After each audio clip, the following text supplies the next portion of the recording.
Assalamualaikum warahmatullahi wabarakatuh. Sahabat-sahabat dimanapun Anda berada, semoga kebahagiaan, keberkahan, kesuksesan bersama kita dan orang-orang yang kita cintai. Amin amin ya rabbal alamin. Salam NKRI harga mati, salam Pancasila Jaya, salam sejahtera untuk kita semua. Ada sebuah ceramah yang sangat menggetarkan jiwa kita semua, para pejuang nasab suci baginda Rasulullah Shallallahu Alaihi Wasallam serta para pendukungnya. Ceramah dari Kiai Haji Maduddin Usman Al-Bantani yang sepertinya ini disampaikan di Laskar Sabilillah Bandung, karena sepertinya di sini ada Abah Setu. Dan selamat buat Abah Setu yang sudah dipilih menjadi ketua PWI Laskar Sabilillah Bandung. Semoga tambah semangat, tambah berkah perjuangan menegakkan nasab suci baginda Rasulullah Shallallahu Alaihi Wasallam dari oknum-oknum yang tidak bertanggung jawab dan mengaku-ngaku sampai hari ini, sementara bukti-bukti nyata sudah jelas dan mereka tidak bisa membuktikan baik secara ilmiah, secara manuskrip, secara kajian literasi, termasuk tidak berani tes DNA. Seperti apa videonya, mari kita simak bersama-sama sampai selesai. Dosa besar, dzambun kabir, yajibu alaihi nar in lam yatubu.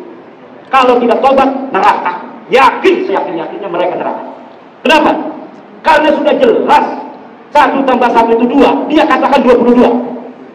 Pokoknya 1 tambah 1 22. 1 tambah 1 itu 2, 2-nya 1. Tidak bisa. Saya husnudzon bahwa 1 ini sebenarnya 11. 1 lalu yang satunya sebenarnya 11. Jadi 11 tambah 11 itu 22. Nggak bisa, ini sudah nyampe 1. Ininya tambah 1, 1 tambah 1, 2. Nggak bisa. Kita husnudzon. 1 ini sebenarnya ada di sampingnya angka 1 lagi. Jadi 1 itu 11. Tambah 11 sama dengan 22. Ini orang yang model begini sama dengan orang yang hari ini menerima Bahlawi sebagai cucu Nabi. Diskusi terdaikan, diminta dalilnya tapi mereka menganggap orang-orang yang membatalkan nasab Bahlawi bukan keturunan Nabi, bukan keturunan Nabi, bil yakin, itu sebagai orang-orang pemecah belah umat. Yang mecah belah umat Rasulullah itu ente, yang batalnya nanti di hari kiamat, orang akan menjadi bingung, orang akan menjadi tidak bisa membedakan mana Imam Mahdi asli dan mana Imam Mahdi palsu. Jangan-jangan mereka tidak percaya dengan Imam Mahdi. Dikatakan di dalam ajaran Ahlussunnah wal Jamaah bahwa nanti di hari kiamat Imam Mahdi itu akan keluar dari mana? Dari keturunannya Rasulullah Muhammad SAW. Nah, kalau sekarang ini keturunan palsunya kita biarkan, bisa jadi keturunan palsu ini yang akan mengaku sebagai Imam Mahdi kiamat nanti. Dan ini berbahaya buat persatuan umat Islam dikalau umat Islam sedang menghadapi dan jauh menghadapi pasukan Ya'juj Ma'juj di masa depan. Ini luar biasa. Konsekuensinya berat. Husnudzon kepada sesuatu yang jelas sudah nyata. La ibrata bil dhannil bayyini khata'un. Tidak bisa dihitung dzon yang sudah nyata salahnya.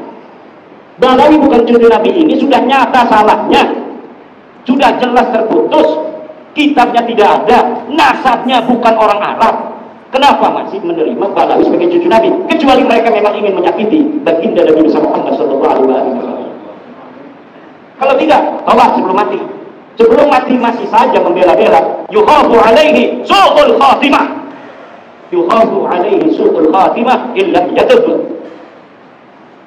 Liman qabila anna Bahlawi min dirati Rasulillah, yuhafu alaihi su'ul khatimah illa yatub. Tuh halan, tuh halan, insya Allah yukfarlah. Kalau tidak tobat bahaya itu. Kecuali belum ada dalil. Dulu orang-orang tua kita insya Allah masuk surga itu. Dulu sebelum tahun 2022, orang yang mengakui Bahlawi sebagai cucu Nabi mati mengakui Bahlawi cucu Nabi, insya Allah diampuni. Tapi setelah tahun 2022, siapa saja yang mengakui Bahlawi sebagai cucu Nabi, kemudian dia mati dalam keadaan membela Bahlawi sebagai pengakuan sebagai cucu Nabi, yuhafu alaihi su'ul khatimah. Bahaya urusan ini. Kenapa?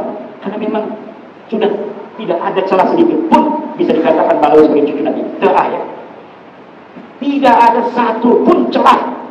Dulu yang pertama kali, saya masih bisa mengatakan ini adalah penelitian bisa salah.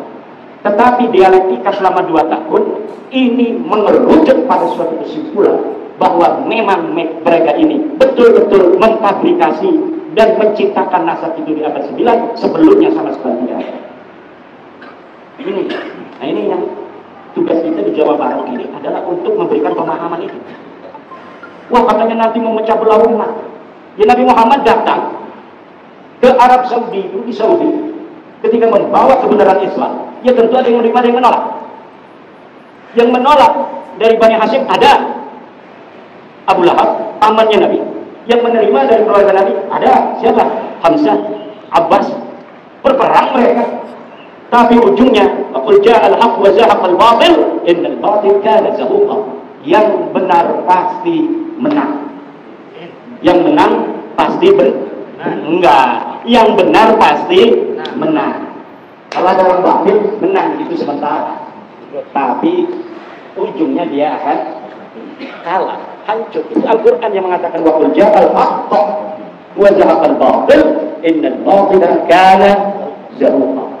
Ini yang harus ditanamkan kepada para pengurus Jawa Barat, pengurus wilayah, pengurus DPD, bahwa kita ini walaupun orang-orang lemah ilmu, lemah duit, tetapi tugasnya mirip sama Rasulullah, mirip dengan para sahabat-sahabat masa lalu, melawan orang-orang kufar Makkah, melawan orang-orang musyriki Makkah yang luar biasa. Mereka menguasai sumber daya di Makkah waktu itu, baik sumber daya ekonomi maupun menguasai sumber daya kepemimpinan. Tetapi Rasulullah munfaridan, sendirian saja pertamanya, dengan keyakinan yang luar biasa. Kemudian istrinya ikut, kemudian siapa? Imam Ali, ponakannya, bukan ponakan, sepupunya ikut, kemudian Abu Bakar ikut, kemudian Sayyidina Umar ikut, lama-lama kemudian banyak, dan akhirnya menjadi kekuatan di dunia hari ini yang paling tinggi dari sisi keyakinan kepada Tuhan adalah di asalnya ada Isa. Walaupun belum mayoritas di dunia ini, para dulur-dulur sekalian, Islam itu bukan mayoritas. Yang sekarang mayoritas adalah Kristen. Islam nomor 2 itu Islam. Tapi pertumbuhan terbesar sejak beberapa puluh tahun ke belakang, diprediksi Islam akan menjadi mayoritas beberapa puluh tahun lagi. Ke depan itu kita musuh dalam tanda kutip, musuh di TikTok segala macam itu, bukan dengan orang-orang ahli kita. Kayak sekarang kan Ustadz Wafi itu debat-debat dengan orang Kristen, dengan orang Protestan, dengan orang Katolik. Masa depan musuh kita itu adalah orang-orang ateis, agnostik, yang mereka sama sekali tidak percaya kepada Tuhan. Di TikTok mulai hari ini, di YouTube mulai hari ini, orang-orang ateis muncul. Mereka pertama ingin mendapatkan kesamaan hak di negara Indonesia, bahwa walaupun negara kita ini berdasar Pancasila, dengan sila pertamanya ketuhanan yang Maha Esa, tetapi orang-orang ateis ingin diberikan hak juga. Nah, ini ke depan musuh kita ini adalah orang-orang ateis. Maka peradaban ilmu pengetahuan waladiyah syamsiyah yang dulu dipersiapkan untuk melawan orang-orang ateis, ini akan bermanfaat kembali. Ini harus diasah. Untuk apa? Untuk melawan filsafat orang-orang ateis yang mempertanyakan Tuhan itu ada atau tidak, Tuhan itu ilmiah apa tidak, apakah bisa Tuhan diilmiahkan. Nah, ini nanti yang akan terjadi dengan anak-anak kita ke depan. Mereka mempertanyakan kembali tentang zat Allah, seperti peristiwa 250 Hijriah ketika Abu Hasan Asy'ari, Abu Mansur Al-Maturidi melawan orang-orang ateis, Mu'tazilah melawan orang-orang ateis. Ini yang akan kita hadapi. Nah, sebelum kita menghadapi orang-orang seperti itu, maka kita juga harus memperkuat ilmu pengetahuan anak-anak kita. Bagaimana kita berbicara filsafat, bicara dengan metodologi waladiyah syamsiyah, dengan metodologi al-mungkit minat tolal. Kalau tentang metodologi ilmiah saja santri-santri kita tidak ngerti. Kalau sudah ada dalil tentang batalnya Ba'lawi, maka Ba'lawi tidak bisa lagi untuk diterima. Tapi kenapa santri-santri kita masih ada yang menerima? Karena tradisi ilmiah ini belum biasa dikonsumsi dengan konstruktif dan kritis oleh santri-santri kita. Ini maka akan bisa untuk diprediksi pertandingan dengan orang ateis ke depan, santri kita akan kelabakan. Kenapa? Karena dengan teori filsafat ilmu yang sederhana saja, mereka tidak bisa untuk mengambil kesimpulan kebenaran. Kalau sebuah tesis, bumi itu datar, kemudian diketemukan tesis berikutnya yang mengatakan bumi itu bulat, maka dengan berbagai macam dalil-dalil yang kuat, tesis bahwa bumi itu datar itu hancur lebur dan tidak bisa diterima kembali. Sekarang kita sudah bisa untuk melihat bumi dari atas. Ternyata betul bahwa bumi ini bulat. Perdebatan masa lalu di tahun 1500-an Masehi, apakah bumi itu bulat, apakah bumi itu datar, hari ini terkonfirmasi bahwa memang bumi ini bulat. Maka sebuah tesis yang telah terbantahkan itu sudah tidak bisa lagi dihusnudoni. Bagaimana kita husnudon aja sih Abah? Katanya bumi ini datar, buktinya kita tidak melayang-melayang, tidak jatuh, ini ada di bumi. Tidak bisa, bos. Karena apa? Karena kesimpulan ilmiah bahwa bumi ini bulat sudah zahirun bayyinun la yuraddu, yang tidak bisa ditolak lagi. Sama bumi bulat itu dengan kesimpulan Balawi bukan cucu Nabi yang tidak mungkin bisa dibantah lagi. Yang masih nerima akan terbantah sendiri oleh dirinya sendiri, hanya nunggu waktu. Nunggu kecewa aja sedikit ditempeleng sama Balawi, dia akan sadar. Atau dia motornya dipinjam nggak dikembaliin lagi, langsung itu saya ikut Kiai Madudin. Tinggal begitu aja. Sudah sangat jelas, gamblang, syarat dengan ilmu, bukan halu, apa yang disampaikan oleh Kiai Haji Madudin Usman Al-Bantani. Dan bagi mereka-mereka yang masih meyakini bahwa mereka adalah zuriyah Nabi, sementara mereka tidak bisa memberikan bukti-bukti, maka ini saatnya bagi kita untuk membuka pikiran dan hati.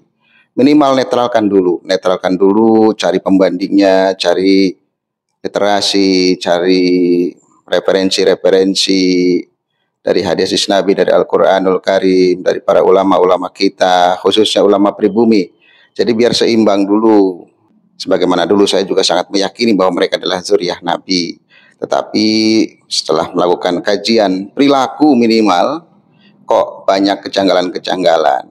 Kemudian cari pembanding-pembanding, kemudian cari referensi-referensi dari para penceramah-penceramah kita yang mereka menyampaikannya dengan ilmu, bukan nafsu, bukan doktrin, bukan dogma, bukan mencari keuntungan pribadi, tapi dalam rangka menyelamatkan umat dari kesesatan, dari pengakuan-pengakuan yang tidak berdasar. Fa'tabiru ya ulil albab, afala taqilun. Buka pikiran kita, buka hati kita, netralkan dulu minimal. Insya Allah kita akan menerima kebenaran dengan haqqul yakin. Ini saja, semoga bermanfaat. Wassalamualaikum warahmatullahi wabarakatuh.